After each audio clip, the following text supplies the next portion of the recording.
Hello and welcome to Let's Get Historical. I'm Jackie, your host, and in this episode, I'm going to share what inspired me to start this podcast and YouTube channel, as well as the show's mission, intended audience, and what I hope you take away from each episode, particularly during season 1. I also want to share how to keep in touch and support the show on Instagram, YouTube, and Patreon. But first, I wanted to start with just a few fun facts about me. These may seem completely random and out of order, but I hope by the end of the episode, some of it will actually make sense. So I was born and raised in LA, and that is also where I live now. I'm an entrepreneur with a marketing business focused on Facebook ads and social media marketing. I suppose you could say that's my day job. And I absolutely love traveling to historic sites in Europe. I minored in history in college, and I had the opportunity to study abroad in Europe and actually visit so many of the sites that I was learning about. And it was a remarkable experience. I'm going to be talking about it more because it's one of the reasons I started my own marketing business, so I would have the flexibility to go back to Europe and see even more historic sites. And it's also ultimately what led me to this show right now. And last fun fact that I want to share is that I'm such a history nerd that I will have self-care days where I'll go to university libraries for research. So living in LA, there are multiple universities nearby that have pretty great libraries and lots of historical books. And so I will literally go and spend an afternoon and just, research more about history because that is how I enjoy spending my free time. So if I had to sum up why I love history in one word, it would be people. I tend to be a pretty social person, and so I've always been, drawn to learning more about people, whether that's, in a social setting or in a history book. Some of my earliest memories are looking through my mom's illustrated history books, particularly the Oxford Illustrated Dictionary of the British Monarchy. And my earliest memory of using Google is actually looking up Elizabeth I of England because I was drawn to learning more about, strong women in history. So before I explore any of that further, I just want to share the overall mission of this show. So the overall mission is to share stories from history that don't often get told in history books or the media, or even worse, they get distorted in the media, so you don't even have a clear picture of what actually happened. And I also hope to encourage historical tourism and encourage people to go and see historical sites from periods in time, or from history, from cultures, from people that they're really drawn to. So that is sort of the overall mission of Let's Get Historical. And then particularly for season 1, we're going to be focusing on telling the stories of women from history who didn't make it into the textbooks. So now I'm going to dive in a little more to kind of textbooks, why we learn about history the way we do, where are the women, etc. So textbooks often focus on events and not people. So this poses just a clear issue because people tend to connect to people. That's why we have favorite TV shows. That's why we follow influencers on social media. That's also why we're interested in celebrities and what they're doing, is because we want to connect to other people. We are social beings. That is, wired in us. And so it's kind of a disconnect that our history textbooks and many books on history don't actually include a lot of information about the people. They center the events, not the people. So I'm going to be exploring that a lot more in future episodes of this show. But for now, focusing specifically on season 1 and women in history. I focused on women, particularly in Western Europe during the Middle Ages for this season because of a few reasons. First, the medieval period is my absolute favorite, particularly Europe, but I'm also interested in medieval history sort of in different parts of the world too. However, for this season, I really wanted to focus on women that I had a lot of, could gather a lot of information on and really bring a clear picture of who these women were and, the different experiences they had in life. So most of these women, you will not find them in textbooks. I'm going to share a few stats now, actually. According to the National Women's History Museum, only 14% of names in textbooks are women, with the remaining 86% being men. A University of Iowa study also found that only 3% of textbooks textbooks reviewed were dedicated to women's achievements. So essentially what happened, what that looks like, I should say, is that there were 819 pages of men's names dedicated to men's achievements. There was only one page with women's names dedicated to women's achievements. And that was from a study of multiple textbooks. So it's no wonder that one of the most common misconceptions I come across when I talk to people about history, particularly women in history, is that a lot of women of today feel that women of the past were incredibly oppressed. However, from my point of view, as someone who's actually studied women in history for since I was a child, it's more like women's stories have been suppressed. And so one of the reasons that I wanted to focus on women for season 1 was to explore this further. Why is that? Why were women's stories suppressed? What's going on there? And so I really quickly want to give just a brief overview of why that is. Before we dive into future episodes of the season where we're going to be talking in more detail about it. Generally speaking, history is a very male-dominated discipline, much like engineering. If you look throughout history, most of the time, men are the ones drawn to history, much like in our current day, men are the ones drawn toward engineering, just generally speaking. So it's really no surprise that history, as we learn it in school, is very male-centric and masculine because men have been the ones recording history and passing down history throughout the centuries.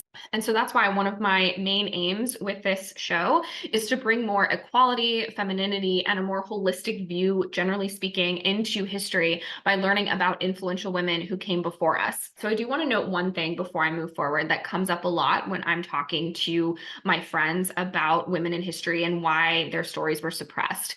And it's this idea that it must be because of misogynist tendencies. And while from the many books I've read, there is some evidence of that. There's been throughout history, there's been misogyny, and you can clearly see it. It's not hard to spot. But I think that the reality is that men just tend to be more naturally interested in learning about other men, just as women are more naturally interested in learning about other women. And so I think that, in the past, much like today, men have difficulty understanding women. And so it sort of makes sense that, they wouldn't be spending a lot of their time researching women in history. However, on a positive note, we do have quite a lot of material to work with when it comes to learning about women in history. And a lot of what we know about women in history is from actually recent research looking at historical evidence, historical documents, etc., that we already had. It's just that women's stories hadn't been extracted from them and studied. To sort of bring a real life example into this, when I was growing up, I didn't realize the disparity between men and women in textbooks was so drastic because I was finding my own female role models in my own research. So that's also another reason why I really hope that this show will provide more female role models from history for women and girls of today, as well as for men and boys, because I think it's important for all of us, no matter how we identify, to learn about women from history and to have role models that we can relate to from history. So I'm going to be, diving more into that later on. So now, with that said, who is the intended audience? What is this show going to look like? All of those questions. So for the first season, I have really focused creating these episodes for young women who are in school, moms who want to share them with their daughters, moms who want to have mother-daughter time, learning about women in history with their daughters. Also, feel free to share it with your grandmothers. Feel free to share it with men who want to learn about women who contributed to history. As I said, male and female perspectives of history are so important to learn in a more holistic sense. Really, one of the ways I like to, sort of describe this is that I feel like for so often we've been looking at history through a male lens. However, there's also a female lens to history, and then there's a holistic lens to history.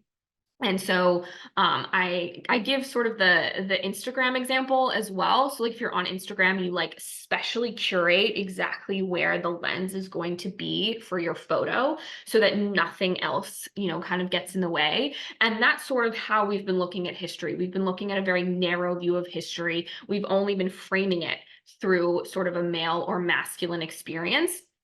And so instead of, you know, centering either male or centering female, the goal should be to get to a more holistic, holistic view of history. And so in this show, I'm going to be trying to help with that by sharing more female perspectives of history, by sharing that female lens, and then also kind of bringing it together in a more holistic lens of history. So I hope that made sense.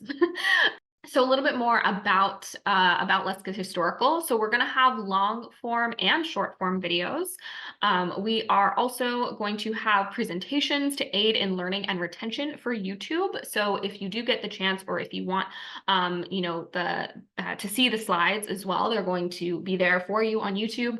And I will do my best to describe any very important images that I want to make sure that anyone, whether they're watching or listening, gets to hear. So I will say, just kind of a disclaimer, this show will be PG-13.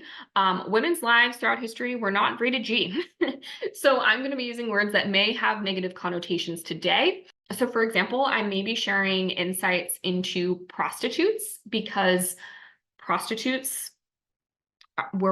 many prostitutes were women, and they were also having experiences in history that we may be learning about, particularly in the Middle Ages. It may come up a lot of times, different, for instance, different words used to describe illegitimate children in the past, like bastard, right? We still sort of use that insult today, but it's not nearly as common as it used to be. And since it was so common, there may be, some times where I'm using that in a certain context on this show. So I just wanted to let you know that for those parents out there, but also just generally speaking, history in general is not rated G. There are parts that are rated, PG-13. There are parts that are rated R or X or whatever. So I'm going to be sharing, quite a lot of material. So I'm going to be sharing, stuff that falls into all of those categories. So if you do want to share this podcast and YouTube channel with your kids, please just note that. And so maybe like watch the episode before or look at the show notes and see what's kind of going to be going on. I'm mostly going to be using images, and especially when we're talking about the Middle Ages, most of the images I'm using are illustrations, so they are not going to be like live footage. Otherwise, I'm going to be using photos from my own travels. So, yeah. All right. So now I'm going to talk about how to support the show. So find me on my Instagram. It's at Jackie Kossoff _LA. If we do this right, it should be on the screen. It's also going to be in the show notes. If you're seeing this on YouTube, then you've already found the YouTube channel. Thank you so much for tuning in. But the YouTube link will also be in the show notes for those of you listening to the podcast version. I'm also going to be creating a website, letsgethistorical.com. It's in progress. It is not published yet, but it soon will be. If you are listening to this in the future, so if you're listening to this probably second half of 2024 or later, it might already be up. So go ahead and check out letsgethistorical.com. I also want to mention Patreon. I have started a Patreon so that anyone who feels called can support this show.